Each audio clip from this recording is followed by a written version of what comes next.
그래서 27절 성령 안에서의 삶이라고 하는 제목을 가지고 말씀을 보고 있습니다. 우리 6월 한 달 동안은 우리가 사는 세상이라는 큰 주제 안에서 우리가 어떻게 살아야 되는가 하는 부분들을 바라보고 있습니다. 첫 번째는 우리가 지난주에 진리를 가지고 살아야 된다 하는 것을 보았습니다. 우리가 진리를 굳게 붙잡지 않으면 기준이 없는 삶을 살게 되는 것이고, 하나님께서는 천지를 창조하신 뒤에 이 사람들이 살아가야 될 법칙을 분명히 만드셨습니다. 그래서 그 법칙이 바로 성경에 드러나 있고, 또 성경의 중심에는 예수님이 있기 때문에 우리가 예수님을 바라보고 믿음의 주요 온전케 하시는 이인 예수를 바라볼 때 우리가 진리의 삶을 살아갈 수 있다고 말씀했습니다. 여러분, 우리가 아는 대로 행한다면 얼마나 좋겠습니까? 또 아는 대로 행동할 수 있다면 얼마나 능력 있는 삶을 살 수 있겠습니까? 근데 문제는 알아도 행치 못하고 넘어지고 쓰러질 때가 너무 많다는 것입니다. 그런데 이것을 예수님도 아셨고 하나님도 아십니다. 그러기에 예수님께서는 승천하실 때 우리에게 약속해 주시고, 또 마가의 다락방에서 십자가에 못 박히기 전에 요한복음 14, 15, 16, 거기다 오늘 볼 17, 18장까지도 계속적으로 우리에게 성령이라고 하는 부분들을 이야기해 주시고 보혜사라고 하는 부분들을 알려주십니다. 우리의 연약함을 아신 하나님께서는 우리를 도우실 분, 헬퍼를 보내주셨습니다. 카운셀러를 보내주셨습니다. 우리의 변호사 같은 그분을 우리에게 보내주셨는데 그분이 바로 성령님이십니다. 우리는 성령님에 대해서 이미 성령 강림 주간 많은 부분들을 보았지만, 다시 한번 오늘 이 시간 진리의 영이신 성령님께서 우리에게 어떤 부분으로 우리를 교육하고 계시는가, 이끄시는가를 우리가 살펴보기를 원합니다. 우리 지금 사는 세상에서 무엇을 결정한다는 건 참으로 쉽지 않은 때가 많이 있습니다. 당장 교육도 그렇습니다. 여러분, 교육을 할 때 대안학교가 요새 많이 있죠. 그리고 공교육이 있습니다. 근데 어떤 교사들은, 제가 우리 교회에 있다가 이제 이사 가신 분인데 그분도 대안학교 때문에 갔어요. 근데 두 분이 다 교사였어요. 공교육의 교사인데 아들을 또 딸을 자기 대안학교를 보내겠다고 이사를 가는 상황이 된 걸 보면은 뭔가 이 공교육에 문제가 있나 하는 생각을 우리가 가지게 됩니다. 사실 그럴 만한 것들이 우리 가운데 많은 이 법들의 제정들이, 또 교육 방침들이 정말 이 역차별을 넘어서 반성경적으로 가는 일들이 너무 많이 일어나기 때문에 앞으로 교육에 대해서 과연 우리가 이 공교육에 맡겨야 되는가 하는 것까지도 의심스럽게 만드는 그런 상황들이 올 때가 많이 있습니다. 이미 미국이나 다른 지역들에는 그런 부분들이 일어나서 차라리 홈스쿨을 시키는 일들이 굉장히 많아진 것들을 보면은 정말 이 세대의 이 세속화 가운데 우리가 어떻게 살아야 될까, 어떤 판단을 가지고 살아야 될 것인가 하는 것들이 너무나 힘들 때가 있습니다. 그런데 우리가 염려하지 말아야 될 것들은 바로 성령님이 우리와 함께 계시다는 것입니다. 성령님이 때로는 우리에게 탄식하시면서 안 좋은 일을 행할 때는 뭔가 불편한 마음을 합니다. 그래서 여러분, 제가 많이 알려드렸는데요. 하나님의 뜻을 아는데 가장 기본은 뭡니까? 육의 생각은 사망이요, 영의 생각은 생명과 평안이라고 했잖아요. 내가 어떤 일을 하려고 하는데 뭔가 힘들고 하나님 앞에서 부끄러운 일 같으면 내가 사망과 같은 기운이 우리 가운데 오게 됩니다. 그렇지만 성령을 따라 사는 사람들, 성령에 따라서 결정할 때는 이 생명과 평안이 옵니다. 생명력, 하고 싶은, 자원하는 심령들이 일어나고, 그리고 평안이 우리 가운데 오기 때문에 우리가 성령을 따라 사는 삶들을 살아갈 때 나타나는 현상들을 보면서 내가 바른 길을 가고 있구나 하는 부분들을 알 수가 있는 거죠. 힘들고 지치고 넘어진 것이 문제가 아니라 그 가운데서 참된 평안과 그 가운데서 생명력을 가지느냐 하는 것이 우리 가운데 중요하다는 것입니다. 그런 면에서 우리 성령 안에서의 삶들, 오늘 말씀을 보면서 성령님이 우리를 어떻게 이끌고 가시는가 하는 부분들을 예수님의 말씀을 통하여서 함께 보도록 하겠습니다. 예수님은 요한복음 15장에서 14, 15, 16 모두 마가의 다락방 죽으시기 바로 전날 밤에 우리에게 주신 말씀입니다. 그 말씀에 우리에게 아예 각오를 하라고 이런 말씀을 주신 것 같습니다. 먼저 세상이 너희를 미워할 것이다라는 것입니다. 그런데 미워하는 것이 너희를 미워하는 게 아니라 사실은 나를 미워하는 거다. 아니, 왜 우리를 미워하죠? 19절에 보니까 너희가 세상에 속하였다면 세상이 자기 것을 사랑할 것이나 너희가 세상에 속한 자가 아니기 때문에 세상이 너를 미워할 것이라는 거예요.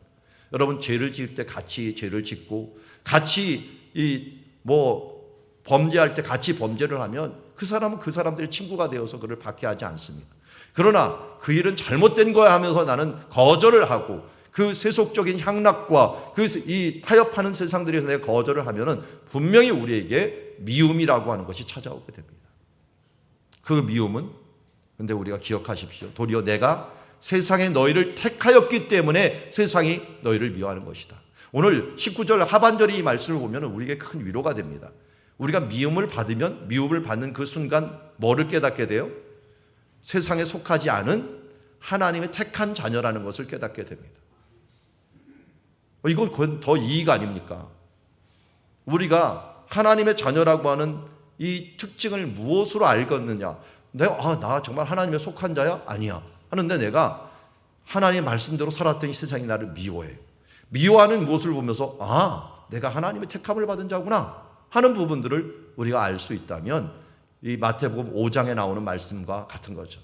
왜냐하면 이 세상에 너를 박해할 때, 너를 핍박할 때 기뻐하고 즐거워하라.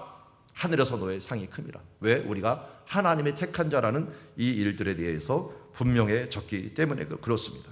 그래서 때로는 우리는 이 세상에 살 때 미운 오리 새끼처럼 취급을 받을 때가 있습니다. 미운 오리 새끼는 원래 뭐였습니까?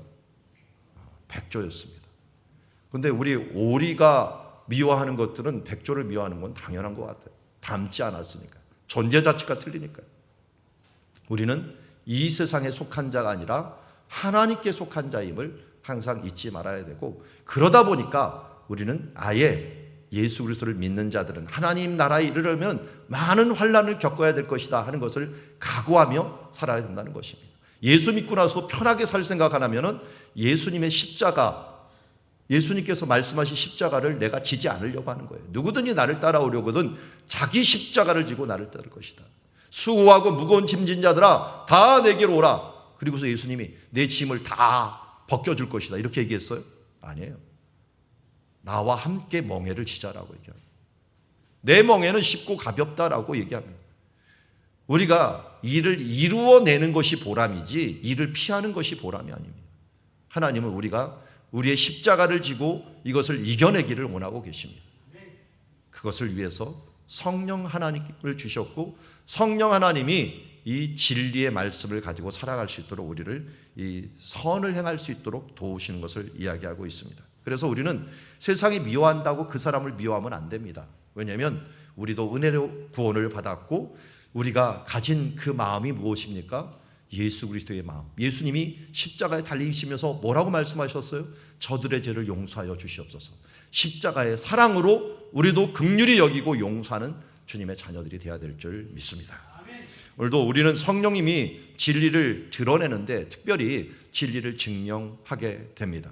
요한복음 15장 22절에 보니까 내가 와서 그들에게 말하지 아니하였더라면 죄가 없으려니와.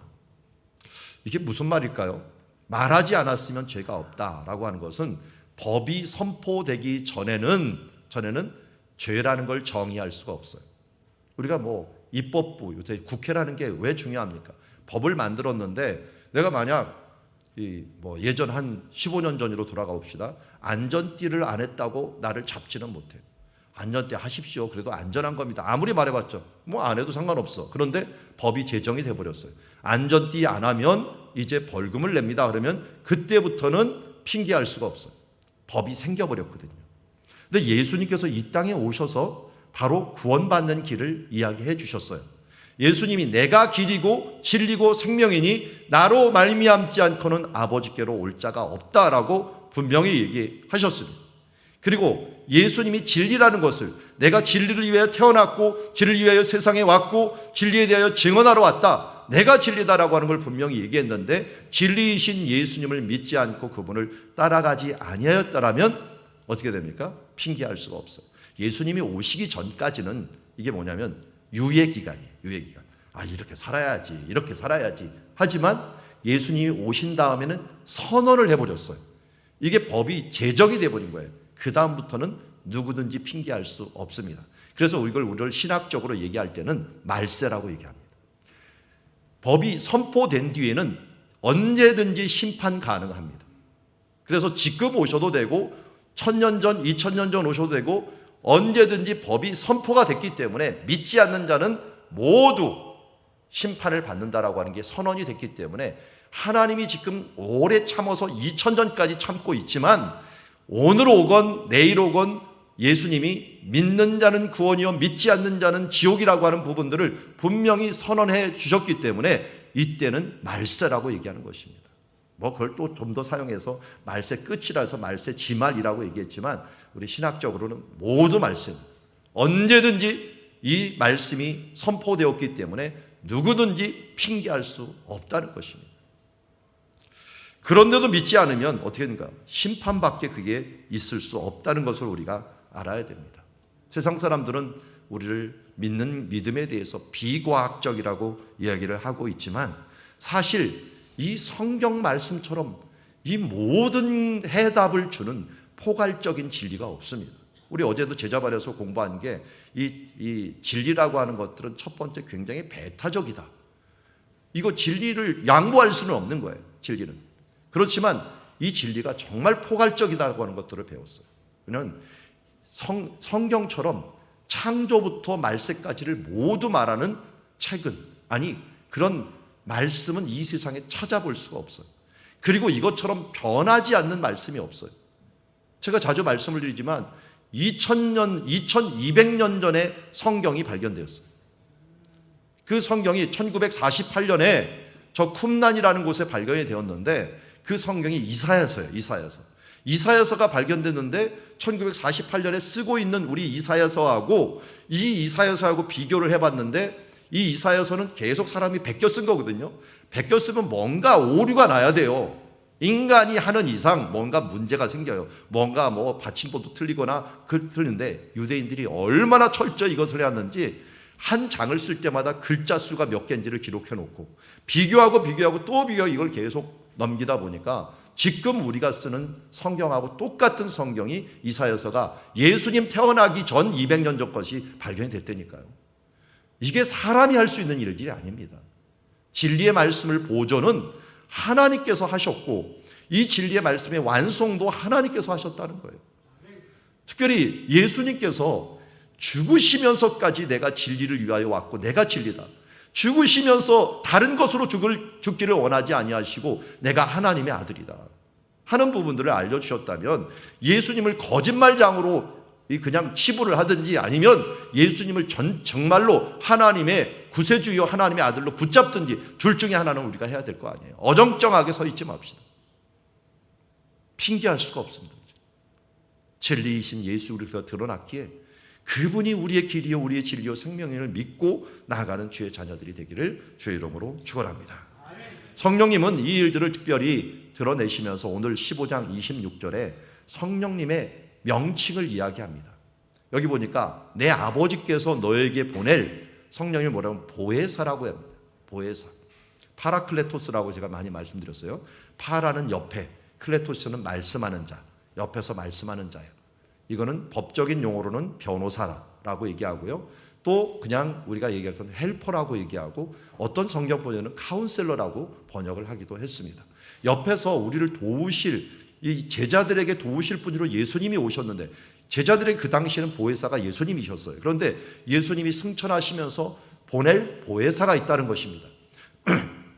그분을 오늘 15장 26절 중반에 보니까 진리의 성령님이라고 얘기합니다. 아버지께로부터 나오는 진리의 성령님. 그런데 진리가 누구예요? 예수님이죠. 그래서 우리는 예수를 증언하시는 영이다, 예수의 영이다, 그리스도의 영이다 라고 얘기합니다. 그래서 성경을 찾아보면은 예수의 영도 나오고요, 그리스도의 영도 나오고요, 진리의 영도 나오고요, 또 하나님의 영도 내고요. 그래서 우리는 삼위일체 하나님이라고 부르는 거예요. 삼위일체 하나님이 한 분이시니까 우리가 기도를 하지 못할 때 어떻게 한다 그랬어요? 성령님이 우리 마음에 계셔갖고 우리가 기도 못하는 걸 알아차리고서 탄식하는 걸 기도하지 못하는 하나님께 나가는 거예요. 그러니까 여러분들이 기도하면 무조건 응답이 되는 거예요. 왜? 내가 뭐라고 대답도 못했는데 기도 자리에 그냥 나왔어. 어버버버 하다가 그냥 이 머리만 쳐박고 여기 줄이 하나 쫙 간 상태로 졸다만 가는 것 같아. 그런데도 하나님께서 성령님이 우리의 피곤함과 연약함과 모든 부족함을 아시고 그래 내가 다 안다. 하나님 아버지께 네 마음 올려드릴게 하면서 우리의 마음을 대신해서 하나님께 올려보내는 거예요. 얼마나 좋은 성령님이십니까? 여러분, 세상 사람들이 기독교인과 완전히 틀린 것 중에 하나가 뭐냐면 성령을 이해하지 못한다는 거예요. 영적인 세계를 이해하지 못하면 그리스도인이 아니에요. 이건 그리스도인들은 우리 안에 계신 성령님 임마누엘 하시고 우리 가운데 머무시기 위해서 이름도 하나님이 우리 가운데 거하신다라는 이름으로 오신 예수님, 그 예수님이 우리 가운데 뭐라 했어요? 보혜사 곧 아버지께로부터 나오는 진리의 성령이 오실 때 그가 나 예수를 증언할 것이라고 얘기합니다. 예수님께서 우리 가운데 오셨다는 거예요. 그 전에도 이미 얘기했어요. 14장에도 보혜사 곧 아버지께서 내 이름으로 보내실 성령. 앞에는 뭐예요? 아버지께로 오는데 누구의 이름으로요? 예수의 이름으로 보냅니다. 그분이 뭐 한다는 거예요? 모든 것을 가르치고 내가 너에게 말한 모든 것을 생각나게 하리라. 여러분, 제발 성경을 읽으십시오. 또 잊어버리는데 왜 읽습니까? 읽어놓으면 성령님이 생각나게는 하십니다. 근데 안 읽는 걸 생각나게 할 수는 없잖아요. 여러분, 예배 와서 말씀을 들으세요.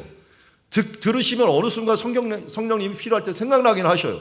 안 듣는 사람들에게 어떻게 생각나게 하십니까? 최소한의 것은 해주십시오. 그래야지 성령님이 돕든지 말든지 할 것 아닙니까? 하나님이 도울 수 있도록 제발 좀 요거 정도는 해줘야 되지 않겠느냐 하는 거예요. 생각나지 않는 걸 대충, 그러니까 생각나지 않으니까 때로는 이 그림으로 좀 보여주실 때도 있긴 있어요. 가끔 여러분 꿈에 뭐 그림책 보시죠? 내가 환상을 봤다 이런 사람들은 너무 부러워하지 마세요. 아직 말씀이 체득이 안 돼갖고 지금 그림책을 보여주는 수준이니까 이분은 지금 그림책 보는 수준이구나. 근데 우리는 제일 좋은 건 뭐예요? 말씀으로 받는 거예요. 오늘 우리 주시는 말씀 중에서 여러분들 한 말씀이 딱 꽂히면 성령님께서 내게 그 마음을 주시는 거예요. 그리고 이 말씀을 들어놨다가 어느 순간에 성령님께서 힘들고 연약할 때 탁 튀어나오게 해요. 그게 마태복음 10장 19절 말씀이에요. 너희를 이 세상 관원들과 이 어려운 데 넘겨줄 때 어떻게 무엇을 말할까 염려하지 말라고 합니다. 왜요? 너에게 할 말을 줄 것입니다. 그러면 말하는 이는 너희가 아니라는 거예요. 뭐가 말씀해요? 누가? 너희 속에 말씀하시는 이는 곧 너희 아버지의 성령이니라. 이게 얼마나 놀랍습니까? 우리가 당당할 수 있는 이유, 세상에서 예수 그리스도의 이름을 드러내고 살아갈 수 있는 이유는 예수님을 위하여 내가 희생하고 섬기는 일들을 위하여 내가 나아간다면 그 앞에 그 말 잘하는 사람들 앞에 아무 말 못하고 어찌할 줄 모르지만 그러나 그 가운데 하나님께서 무엇을 말할지를 알려주신다는 것입니다. 성령님의 이 능력들로 말미암아 우리의 이 부족한 입들을 말할 수 있게 한다는 거예요. 모세도 그렇게 얘기했죠. 내가 입은 둔한 자입니다. 아니, 입이 둔한 자입니까? 그렇게 공부 많이 했는데 근데 둔할 만도 해요. 40년 동안 이 애구버를 한 번도 해본 적이 없거든요. 이제 어버버 할 게 뻔한데 이거 어떻게 얘기합니까? 그랬더니 입을 지은 자가 누구냐? 혀를 만든 자가 누구고 말을 만든 자가 누구냐? 그분이 하나님이라는 것을 믿는다면 바로 그 하나님이 성령님이 우리에게 필요할 때 필요할 말을 주신다는 것입니다. 여러분 자녀들한테 벌써 중고등부 학생들 없죠? 예. 그 정도 되면은 벌써 엄마 아빠들이 말빨이 밀립니다.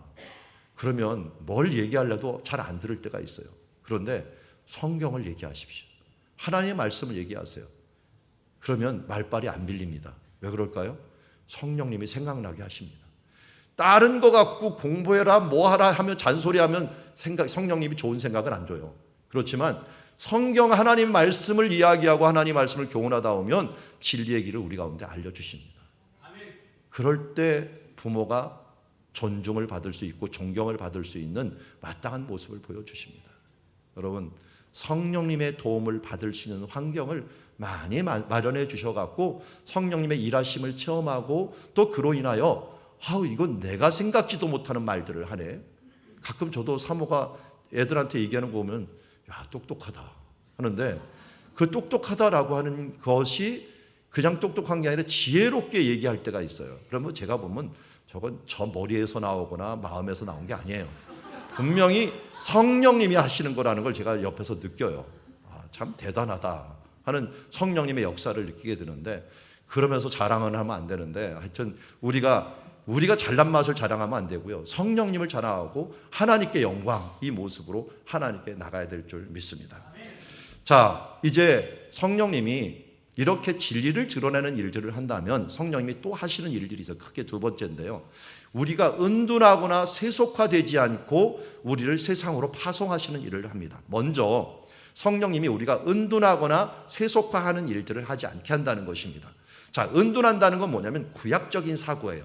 구약적인 사고. 17장 15절에 보면 뭐라고 했냐면 내가 비옵는 것은 그들을 세상에 데려가기 위함이 아니요 다만 악에 빠지지 않게 보존하기 위함이다 라고 합니다.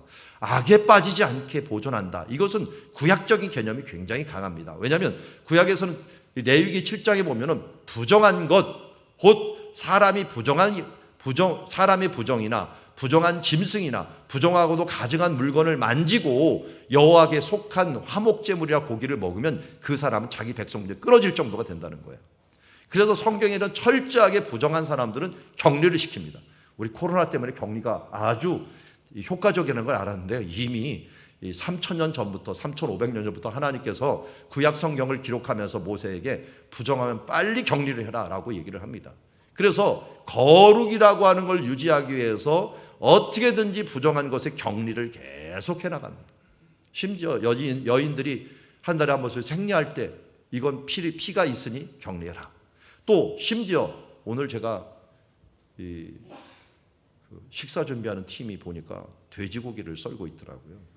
예, 여러분 오늘 돼지고기를 드실 겁니다.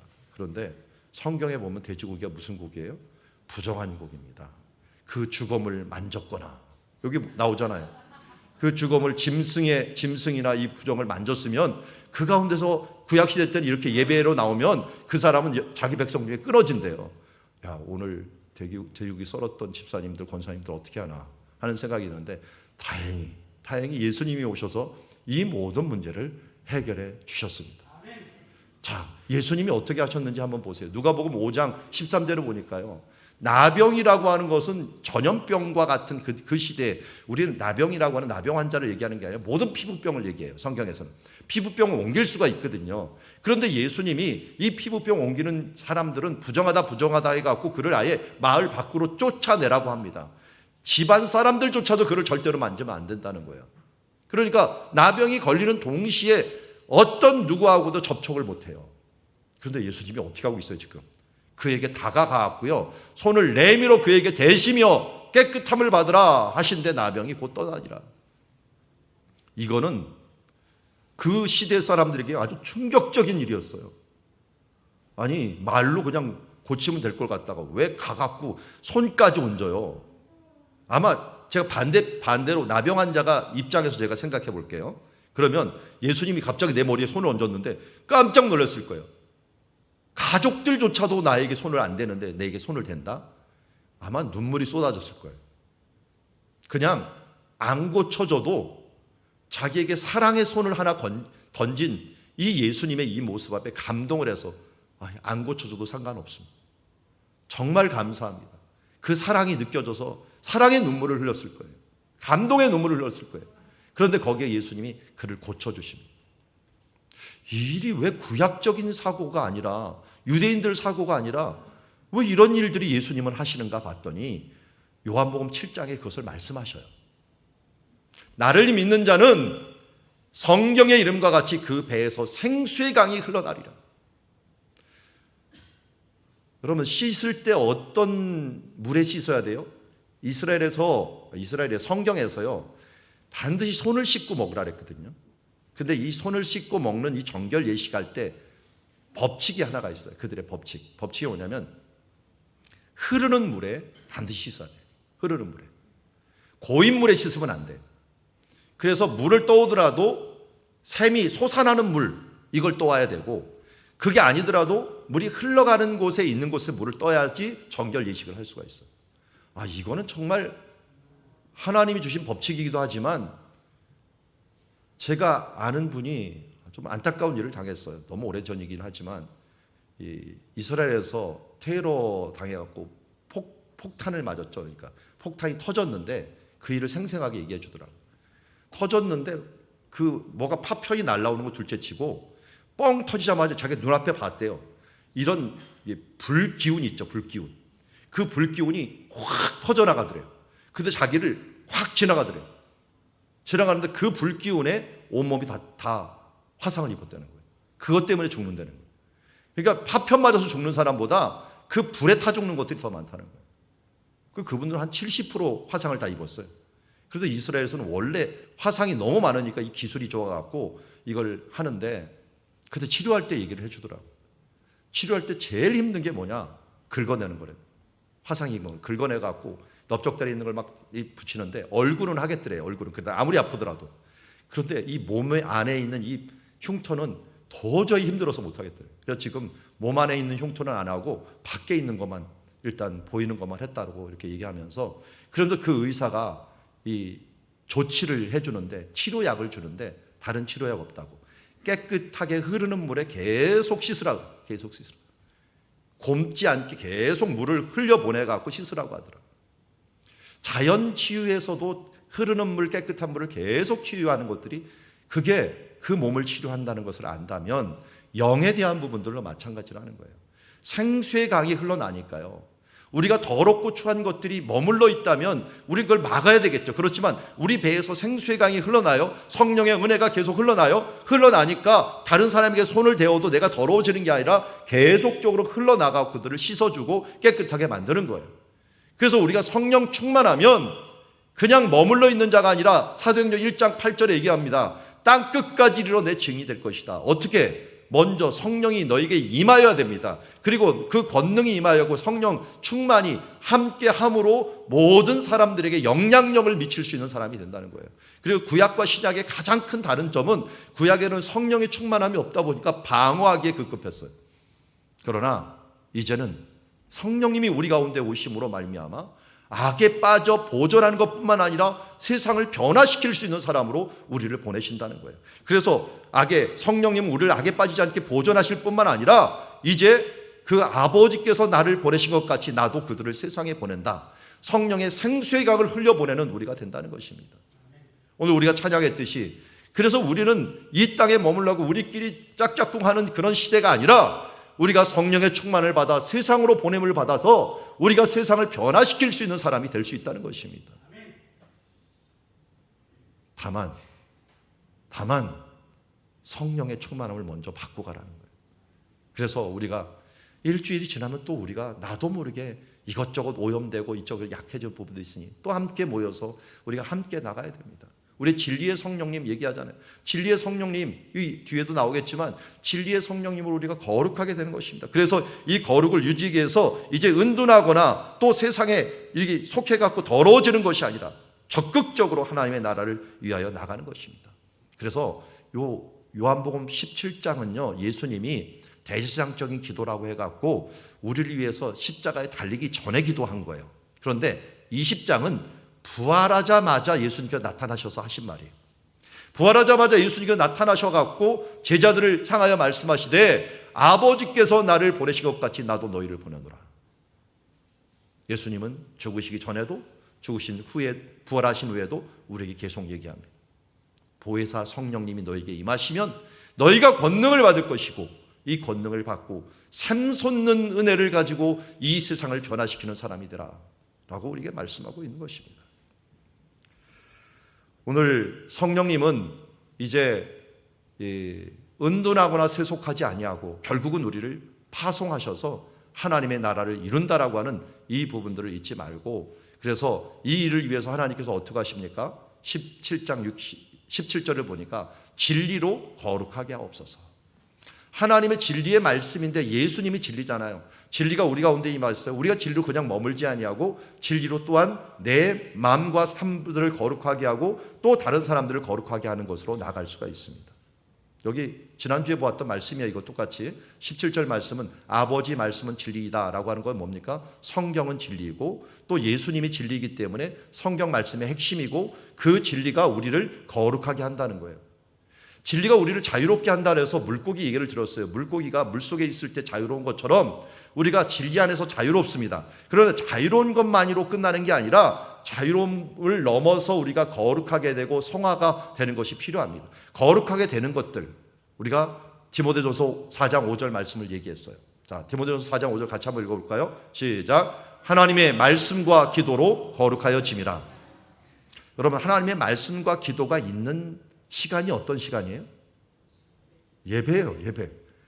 우리 예배의 구성 요소가 이 두 가지예요. 크게 보면 두 가지밖에 없어요. 지금 말씀이 있고 우리가 앞에 기도 있었잖아요. 기도인데 찬송도 곡조가 있는 기도예요. 그러니까 찬양 기도가 다 하나입니다. 하나님께 올려드리는 것, 또 우리가 하나님께로 받는 것, 동일한 겁니다. 그래서 이것이 예배이기 때문에 예배로 우리가 거룩해지는 거예요.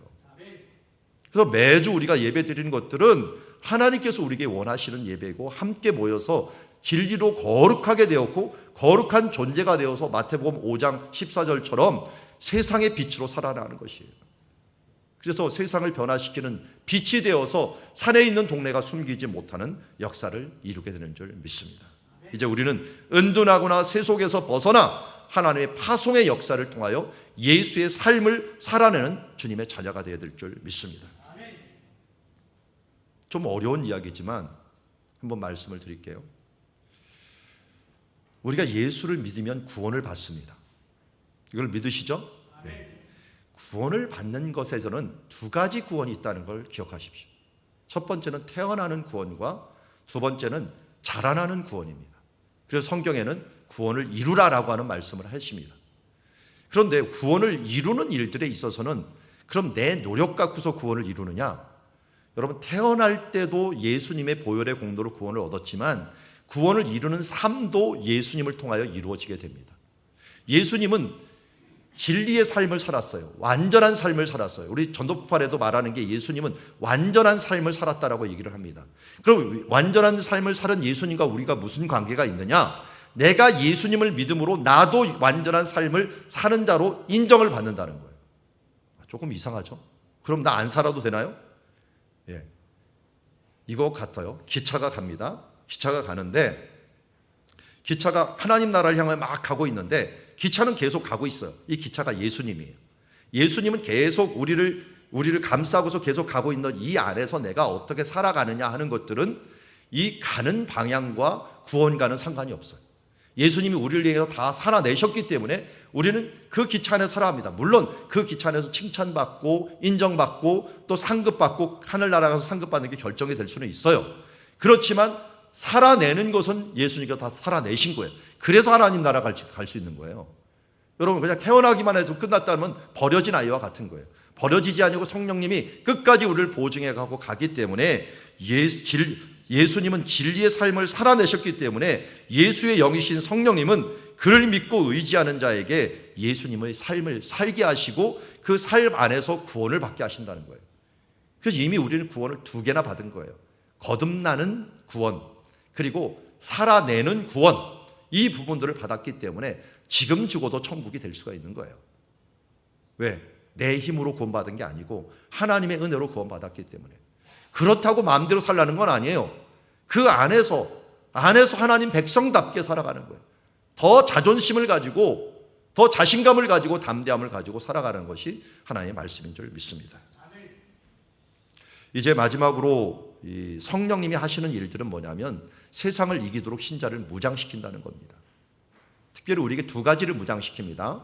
첫 번째는 여기 베드로후서 1장 3절에 보니까 그의 신기한 능력으로 생명과 경건에 속한 모든 것을 우리에게 주신다라고 합니다. 성령님이 우리에게 주신 것이 생명을 주십니다. 경건에 속한 모든 것을 주십니다. 이걸 디모데후서가 좀 더 쉽게 얘기했어요. 디모데후서 3장 15절에 보니까 내가 어려서부터 성경, 진리를 알았나니, 성경은 뭘로 된 거예요? 성령의 감동으로 됐어요. 성령의 감동으로 줘갖고 성경은 능히, 이 성령의 감동으로 된 이 성경은 능히 너로 하여금 그리스도 예수 안에 있는 믿음으로 말미암아 무슨 지혜를 주셔요? 구원에 이르는 지혜를 주십니다. 그러니까 성령님이 생명을 주신다라고 하는 것은 구원에 이르는 지혜를 주신다는 거예요. 어떻게 해요? 여기 보니까 예수 그리스도를 안에 있는 믿음으로, 예수님을 믿음으로 말미암아 우리가 구원을 얻는 겁니다. 그리고 또 디모데후서 3장 17절에 보니까 이는 하나님의 사람으로 온전하게 하며 선한 일을 행할 능력을 갖추게 하려 합니다. 우리로 하여금 경건에 속한 모든 것이라고 하는 것은 뭐냐면 온전하게 할 수 있는, 그것을 실천할 수 있는 힘과 능력을 주신다는 겁니다. 이렇게 성령님이 좋으신 분이니 우리가 이 땅에서 뭘 두려워하겠습니까? 생명 주셨죠? 생명 주셨으니까 누구도 우리를 해치 못해요. 두려워할 필요가 없어요. 그리고 우리가 살아가야 될 힘과 능력들을 성령님이 주셨어요. 그럼 우리는 어떻게 하면 돼요? 한 가지만 하면 돼요. 성령을 따라 살면 돼요. 성령을 벗어나면 이 능력이 우리 가운데 발휘될 수가 없어요. 성령을 따라 사는 거예요. 그러면 어떻게 됩니까? 이 땅에 있는 욕심들, 육신의 정욕, 안목의 정욕, 이생의 자랑, 이거 여러분 이길 수 있는 사람 없습니다. 인간이 이걸 이길 수 있는 사람 없어요. 우리가 성경에서 정말 완벽하고 대단한 사람이라고 했던 구약에 제일 많이 언급된 사람이 누굽니까? 다윗이에요. 다윗도 이거 못 이겼어요. 여러분 다윗도 못 이겼는데 우리가 무슨 육신의 욕심을 이긴다고 합니까? 난 이길 수 있어. 오지마 오지마 하지만 갔지만 조금 있으면 거기 가 있어요. 왜 그럴까요? 인간은 할 수 없습니다. 내 능력은 할 수 없습니다. 그래서 사탄이 너 무슨 죄 졌지 무슨 죄 졌지 그렇게 얘기하면은 여러분 인정하십시오. 사탄한테 나 죄 졌다. 그렇지만 성령님이 나를 구원했다. 나에게 이렇게 연약한 자이지만 나는 인정한다. 나는 죄인이고 나는 부족하고 나는 정말 보잘것없는 자다. 그렇지만 성령님이 나를 이끌어가서 하나님 나라 갈 때까지 보증하시고 인도하신다는 걸 나는 확신한다. 사탄아 너는 성령님 있냐? 이렇게 물어보면 사탄은 성령님을 믿을 수가 없고 가까이 갈 수도 없어요. 그러니까 여러분들이 어떤 내 안에 부정적인 생각이 이루어지면 그냥 인정하세요. 나 원래 그런 사람이야. 이렇게 인정하면서 나가야 돼요. 사모 얘기를 또 해서 별로 하면 안 좋은데 지혜로운 말을 하나 한 거를 제가 알려드릴게요. 제 딸하고 딸이 이제 사춘기 때 있었는데 이 애를 막 혼냈어요. 뭐 잘못한 일 혼냈는데 갑자기 전화가 온 거야. 교인들한테. 갑자기 예 집사님 이렇게 얘기를 하는 거예요. 그래서 제 딸이 엄마는 이중인격자야. 이렇게 얘기할 수 있어 라고 했더니 사모가 갑자기 어떻게 할까 하다가 성령의 도움을 받아서 그래 나 다중인격자야. 나는 이 사람한테 이래하고 저 사람이 이래하고 나는 이중인격이 아니라 아예 다중인격자야 하면서 되치기를 해버리니까 애가 허 하면서 그냥 끝내버리더라고요. 우리 인정을 합시다. 우리는 부족하고 연약한 자이고 그렇지만 하나님께서 우리를 구원하여 주셔서 성령님께서 우리를 이끄시기 때문에 우리는 살아가는 거고 은혜로 구원받았다는 걸 잊지 마시고 그냥 이 모습 이대로 하나님께 나는 죄인입니다. 나는 부족합니다. 그렇지만 이 나 같은 이 죄인을 구원하여 주신 거 감사합니다 하면서 성령을 따라 행하다 보면 어떻게 돼요? 육체 욕심을 이루지 않아요. 육체 욕심 여기 보십시오. 육체 이름 분명한데 음행, 더러운 것, 호색, 우상숭배, 주술, 원수 맺는 것, 분쟁, 시기, 분냄, 당짓는 것, 분열하는 것, 이단하는 것, 투기, 술 취함, 방탕 이런 것들이 얼마나 많은지 모르겠습니다. 수근수근하는 죄들 뭐 너무 많은 것들이 우리 가운데 있습니다. 그러나 성령님을 따라 살면은 나도 모르게 뭐가 열려요? 정욕을 이기고 예수 그리스도의 주시는 성령의 열매를 맺게 되는 줄 믿습니다. 여러분 그래서 내게 안 좋은 생각 또 욕심 이런 시기 질투 분열을 하고자 하는 마음이 내 가운데 오면 성령님께 도움을 청하십시오. 그리고 성령님의 영이 예수의 영이잖아요. 그래서 어떻게 외치려 했어요? 내가 명하노니 나사렛 예수 그리스도로 명하노니 나를 누르고 나를 힘들게 하는 악한 영아 물러갈지어다 하면서 예수의 이름으로 선언하시기 바랍니다.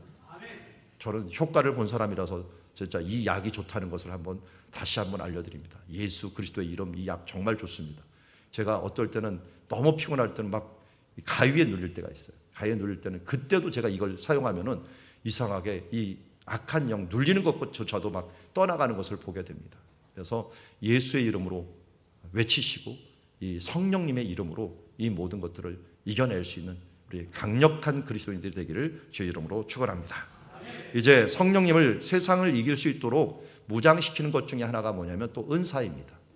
우리가 첫 번째로 이 무장시키는 게 진리의 말씀이었잖아. 말씀과 또 하나님께서 살아내신 이 경건의 이 부분들, 말씀과 온전케 하시는 이 성경으로 우리를 무장시켰다면 이 무장시킨 것을 성령이 우리가 이룰 수 있도록 해줘요.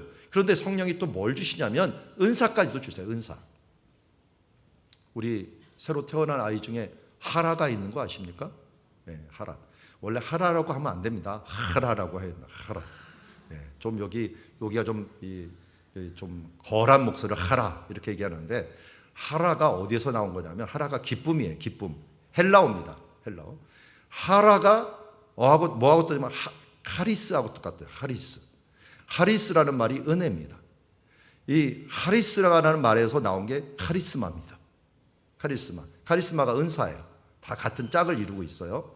그러니까 하나님의 은혜로 우리에게 주어진 것이 카리스마, 은사입니다. 하나님께서 성령님을 통하여 우리에게 각 사람들에게 은사를 주십니다. 은혜로 우리가 구원받았으니까 은혜를 입은 사람들에게는 은사를 주셔요. 그래서 각기 성령을 따라서 일할 수 있도록 만드는 겁니다. 이 성령을 따라서 일하는 사람들에게 직분도 있어지고 사역도 있어지는데, 이게 성부, 성자, 성령 하나님이 함께 합력하여서 은사와 직분과 사역을 이루게 됩니다. 그래서 각 사람에게 이렇게 성령의 은사를 나타내고 성령의 능력을 나타내서 유익하게 하려 함이라, 덕을 세우려 함이라 라고 얘기하고 있어요. 하나님 나라의 덕을 세우고 가정의 덕을 세우고 주변의 덕을 세우는 일들을 행해야 됩니다. 여러분, 예수님을 믿었는데도 불구하고 은사를 받았는데도 덕을 세우지 못하고 자기 유익만 채우는 사람이 그 은사가 잘못된 은사예요. 이게 고린도 교회가 이것 때문에 문제가 크게 됐던 곳입니다. 로마서 1장에도 이렇게 얘기합니다. 내가 너 보기를 간절히 원하는 것은 어떤 신령한 은사를 너에게 나누어 주어 너희를 견고하게 하려 합니다. 여러분, 우리에게 주시는 은사들은 우리를 견고하게 하라는 거예요. 물론 방언의 은사, 예언의 은사만 은사가 아니에요. 요한복음 고린도서 12장 마지막 절에 내가 제일 큰 은사를 줄 것이다, 이거 뭔지 아느냐 하면서 얘기한 다음에 13장에 뭘 얘기했어요? 사랑이에요. 사랑. 믿음도 있고요, 사랑도 있고요, 소망도 있고요. 이런 은사들을 우리가 하나님께서 우리에게 주시는 이유는 뭐냐? 바로 유익하게 하려면, 우리 자신을 유익하고 견고하게 하고 하나님의 말씀을 지키기 위해서 이 일들을 다 주신다. 그러니까 하나님은 이 성령님을 보내주셔서 우리의 필요한 걸 다 주시는 거예요. 알게도 하죠, 또 그것을 지키게도 하죠, 진리의 말씀을 깨닫게도 하죠, 또 은사도 주시죠. 하니까 성령님과 함께 동행하면 못할 것이 없는 거예요. 오늘 말씀을 요약하면 이렇습니다. 그리스도의 영, 예수의 영, 이 하나님의 영이신 성령님은 우리에게 어떤 일을 하시느냐? 진리를 드러냅니다. 성경 말씀을 깨닫게 하고 성령의 감동된 말씀이 무엇인가를 우리에게 알려주고, 또한 어디 가서 우리가 생각나지 못하고 어찌할 줄 모를 때 그것을 생각나게 하시는 영이에요. 그걸 이기게 하십니다. 그리고 성령님은 우리를 세속화하거나 운둔에 빠지는 그런 존재가 아니라 생수의 강처럼 우리가 흘러넘쳐 이 세상을 향하여 이 너희의 거룩한 영향력을 발휘하라고는 우리를 파송하고 계십니다. 성령님은 우리를 끝까지 함께 하시면서 무장하신다는 것, 진리의 말씀으로 성령을 따라 행함으로 말미암아 우리에게 은사를 주심으로 우리를 무장시킨다는 사실을 잊지 말고, 우리 성령님이 우리와 함께 계시기에 우리가 이 세상을 넉넉히 이기는 줄 믿습니다. 여러분, 지금 악한 영들은 우리를 자꾸만 눌러버리려고 합니다. 예수님이 이 땅에 오신 이유가 뭡니까? 내가 이 땅에 와서 성령이 내게 임하였으니 가난한 자에게 복음을 전하여서 그들에게 무슨 일이 벌어집니까? 포로된 자에게 자유를, 눈먼 자에게 보게 함을, 그리고 눌린 자에게 자유케 함을 하기 위하여 이 땅에 오셨다고 하지 않았습니까? 그분이 성령을 우리에게 보내주심으로 말미암아 우리에게 동일하게 우리에게 눌려있는 것, 우리가 포로 잡혀 있는 것, 우리가 보지 않는 것들, 이 모든 것을 보게 하시고 자유케 하는 하나님의 역사를 이루어내시는 줄 믿습니다. 여러분, 그분을 붙들고 나가는 시간 되기를 원합니다. 시간 같이 함께 합심으로 함께 기도하면서 우리 손을 모으고 우리 가슴에 손을 댑시다. 왜냐하면 성령님이 내 안에도 계시고 나와 함께 계십니다. 성령님, 이제 믿습니다. 성령 하나님이 나를 진리 가운데 언제든 이끌어 주시고, 주님 나를 파송해 주시고, 주님 나를 무장시켜 주심을 믿습니다. 이제 든든한 성령님 믿고 세상을 두려워하지 아니하고 자유케 하는 하나님의 성령 따라서 살아가는 우리들 되게 하여 주시옵소서. 우리 이 시간 합심해서 함께 기도하며 나가도록 하겠습니다.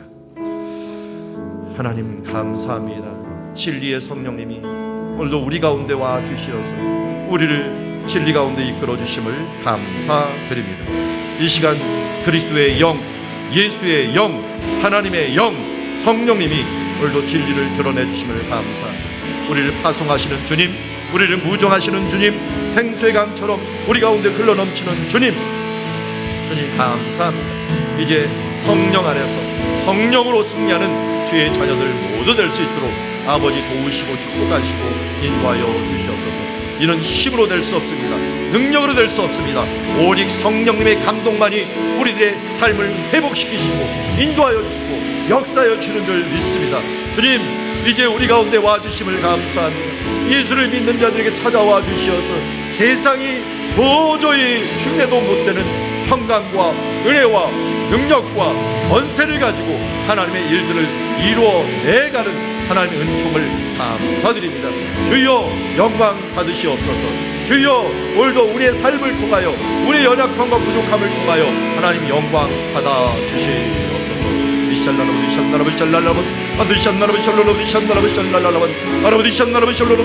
도와주시옵소서. 하나님의 주여 그 은사로 견고케 하여 주시옵시고 당신의 은사로서 이 세상을 넉넉히 이기며 하나님의 나라의 유익을 위하여 쓰임받는 주님의 자녀들 될 수 있도록 아버지 도우시고 축복하시고 인도하여 주시옵소서. 하나님 아버지 감사합니다. 우리가 무엇이 간데 이렇게 무식하고 1초 앞도 바라보지 못하고 알지 못하는 우리들에게 성령님은 우리 가운데 찾아와 주시어서 우리에게 할 말을 알려주시고 진리를 드러내 주신다니 얼마나 감사하고 찬양하는지요. 주여 주님이 있으니 정말 든든합니다.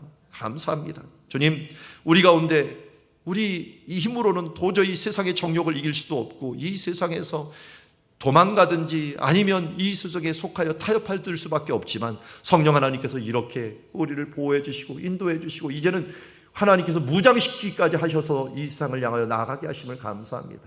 주를 믿는 자는 그 배에서 생수의 강이 흘러나고 그 생수의 강이 흘러나서 모든 세상을 변화시키고 새롭게 할 수 있다고 말씀했사오니 이제는 세상에서 눌리고 밀리는 자가 아니라 오라 우리가 세상을 변화시키자. 우리가 예수 그리스도의 이름 나사렛 예수 그리스도의 이름 성령의 능력으로 변화시켜 나가는 주의 은사자들 모두 되게 축복하여 주시옵소서.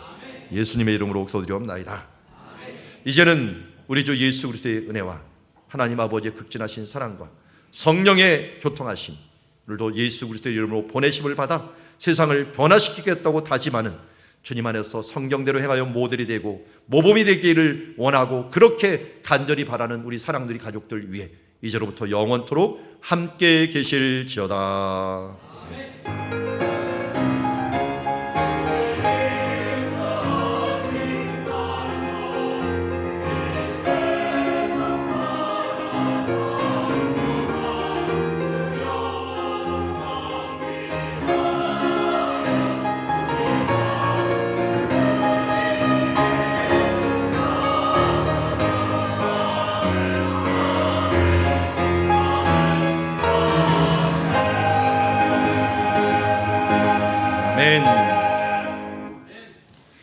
우리 이 시간 다 일어나셔서 파송에 찬양하는데 오늘 파송의 찬양을 좀 바꾸겠습니다. 오라 우리가 세상을 변화시키자.